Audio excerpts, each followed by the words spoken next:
are very plugged in and in tune to what's going on in Brooklyn. Um, if I was to ask you this question and just give me a quick snap answer, when this season opens, Kyrie Irving will be wearing a fill in the blank jersey. Brooklyn Nets uniform. Wow. Why is that? Or why do you feel that way? I hear you and I agree with you. I just want to know how you got there. Because I think that the Lakers conversation was low-hanging fruit. I think number one, Kai opting in to his deal was preventing him from signing with the Lakers for a $6 million mid-level exception type contract. I think that he put his parachute on his back and he's good either way. But I still think that the Nets have the personnel on their team to compete. Right. I didn't use the word championship because the jury is still out. I think that when you look at the Eastern Conference, to me, just optically, I think that it's very much like an NCAA tournament bracket. Anybody could go, from Boston to Philly to the Bucks to the Nets. And I think that we've been on this thing for 3 years, and hopefully the fourth year, senior year, is the charm. But I think that Kyrie is very attached to the area, being from West Orange, New Jersey, and his dad being from the Bronx, and his godfather being from there as well. I think that Kyrie and Kevin Durant fit on that team. I think that there's a lot of unfinished business, and there's a lot of foolishness that they need to kind of sort out on both sides. I think it's easy to make Kyrie the poster child in this situation, but I think there's some blame on the net side also. So you said that you feel like there's some unfinished business. Do you feel like Kyrie Irving and Kevin Durant both feel like that there's unfinished business? Meaning, because I get what you're saying about Kyrie Irving. Can you would you say that same thing about Kevin Durant when this year starts, that you can actually see him being in a Brooklyn Nets uniform once this year starts? Yes. I feel that. I feel that. I am right there with you. I am right there with you, brother. I told you I didn't play, but I understand the game, and so I know like it's not like they sat on the bench and took their shoes off and said and gave the sign that they quit. I just don't know those guys to be quitters. But isn't Kevin Durant asking for a trade? Not basically saying I quit, but basically saying, you know what, man, I'm not quitting per se, but I'm just not playing on this team anymore. Kobe asked for a trade at one point, for sure, and he ended up winning more. Right. I feel like this really feels like an episode of Lamb Chop at the end. This is the song that never ends. Like, we need to put a cap on it. I don't want to watch the replay of it on YouTube for 40 hours. Like, press pause or move on. Like, I think that there's going to be a press pause in this conversation, and I think that there's a situation where there is a resolution. So I have of the belief that will be the case, and cooler heads have to prevail in the situation. But like I said, it's not just on Kai and KD. There's some things internally they need to figure out also. Great stuff. Having a blast with Brandon Scoop Robinson, NBA insider with Bally Sports. I'm with Rick Kamla and Antonio Daniels here on Give and Go. We vetted this in our last hour, Scoop, and it wasn't a long conversation, but I want to bring you into this. Antonio yesterday asked the question, at the time somewhat rhetorically, because we answered it today, but is Kevin Durant still a championship Batman? Okay, still a Batman on a championship team, or has he sort of slid into he's a championship Robin but not a Batman? Your answer to that question is yes, but I think that the Nets have to play not. I feel like Steve Nash is trying to make this Nets team a systems type of team. I hate the word culture, but in this sense, culture fits.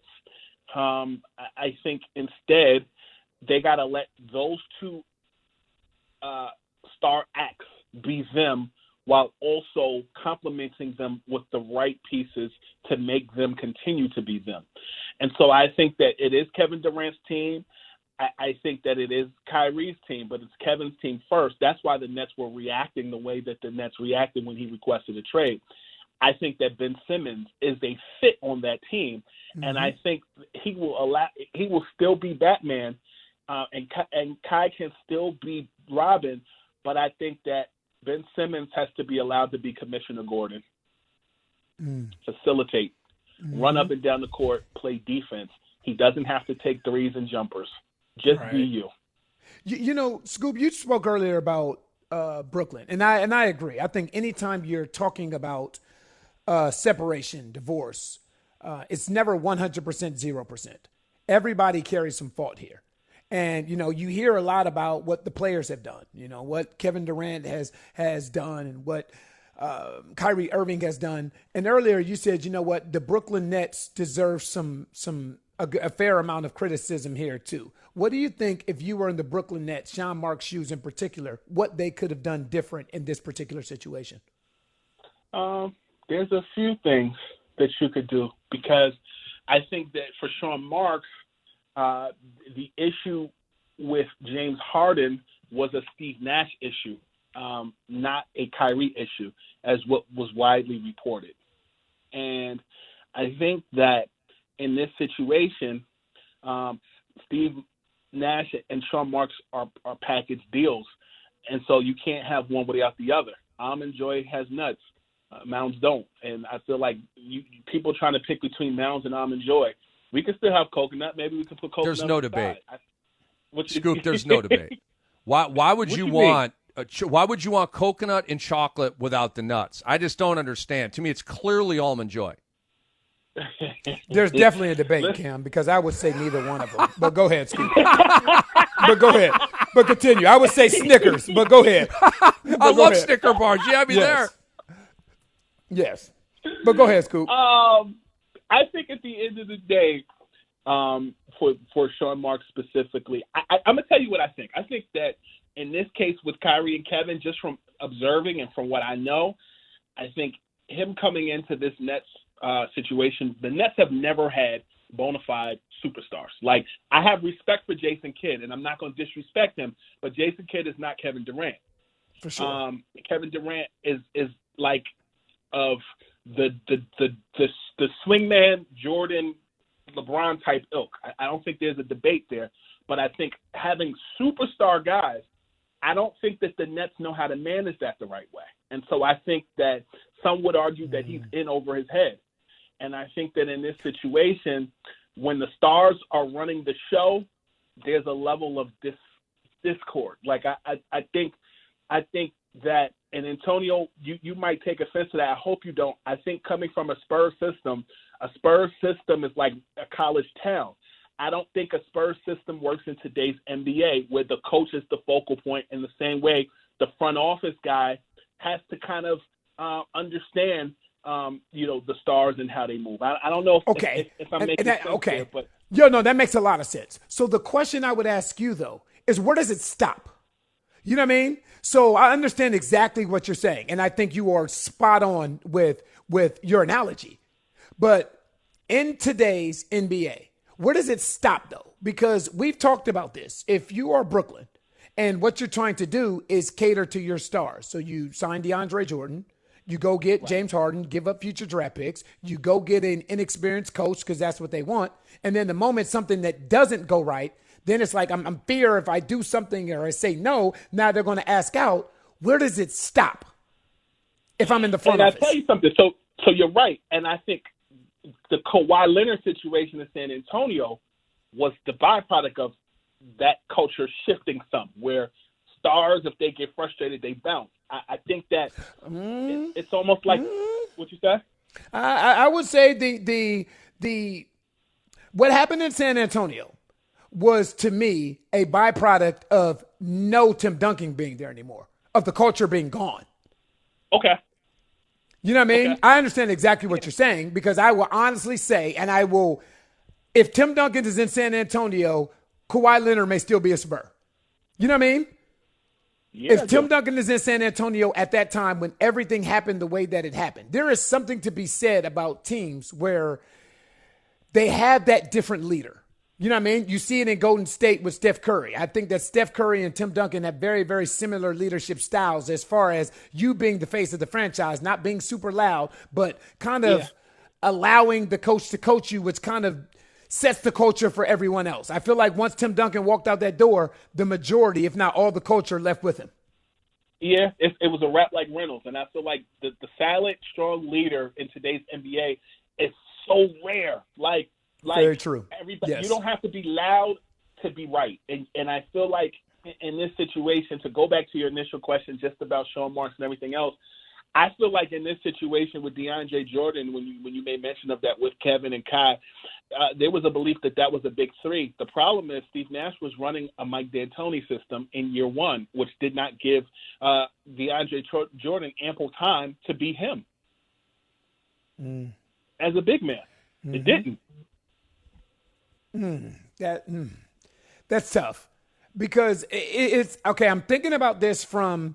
I'm gonna look at this. I tell Cam all the time. I try and look at things from different perspectives, right? If I'm looking at this from Steve Nash's perspective, am I really going to cater my offense around DeAndre Jordan, or do I need DeAndre Jordan to do what he's always done throughout the course of his career? Because it's tough to say we're considered a big three when one of those three is not a legitimate offensive option. You know what I mean? Yeah. Kevin Durant, we know. Kyrie Irving, we know. Go ahead. Yeah, go ahead. But I think that when DeAndre Jordan was signed, we were expecting a Lob City DeAndre Jordan. If you're playing in a Steve Nash system, you're hoping to run. The problem is in year one, Kyrie's shoulder was hurt. In year two, Kev came back, and then COVID happened. Right. That's a big if. Okay, which brings a bigger question then. Because that's a great point you just brought up, Scoop. So has Steve Nash, in your opinion, received a fair shake thus far? Say that again. Has he been given a fair shake? Kevin Durant? No, Steve Nash. No, Nash. I think that the Nets hired Steve Nash to be the next Steve Kerr, and I don't think there are some differences there. Like I feel like Steve Nash came into a situation in Brooklyn after Kenny Atkinson overachieved. I don't think anybody expected Kenny Atkinson to do as well as he did before he was let go. But I think a lot of times in front office roles, and this is not just the Nets, you bring in a sexy pick. Like we're past the days where we bring in Phil Jackson and he fixes everything. You bring in Steve Nash because he's respected amongst his peers.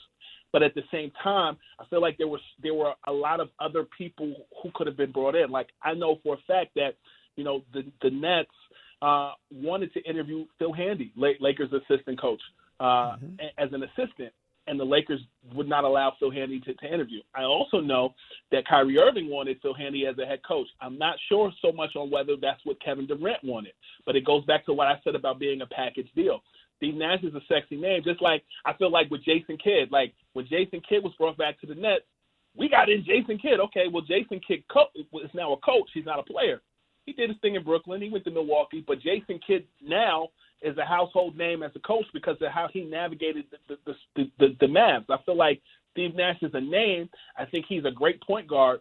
But I think he's kind of like in a situation where the old days of NBA, guys are brought in as assistants and kind of work their way up to head coaching positions.